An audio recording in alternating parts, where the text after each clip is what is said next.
A $60 million high school football stadium in Texas that opened less than 2 years ago is deemed dangerous to the public because of cracking concrete.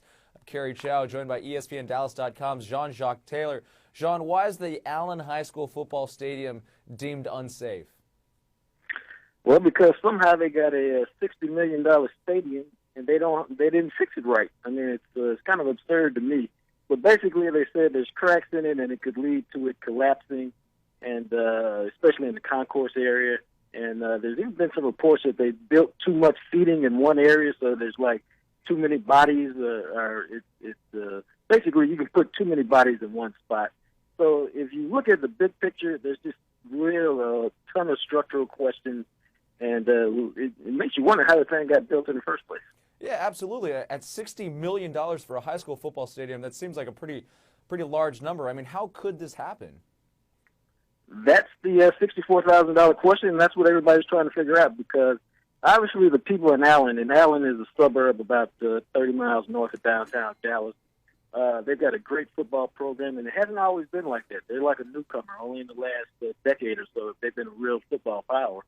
But they paid for a stadium, and somewhere along the way, the people who put it together didn't get it done. And so now they want answers, if they want them now. And even for one school district like Allen, they're going to lose some money because they're not playing any home football games next year, because guess what? Their $60 million stadium's been shut down, so they've got to move them to a couple suburbs and play a couple of extra games on the road. You mentioned they're paying for it. Is that taxpayers?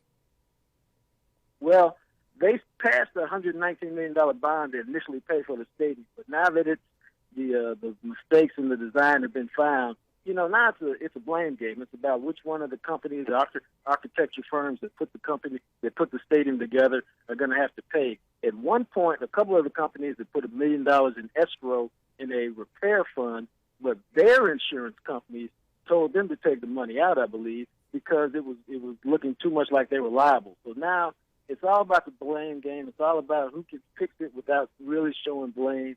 And you and I both know this thing's going to get real litigious before it gets solved. Good stuff. ESPNDallas.com's Jean-Jacques Taylor. Appreciate it, John. I'm Kerry Chow with your latest ESPN headline.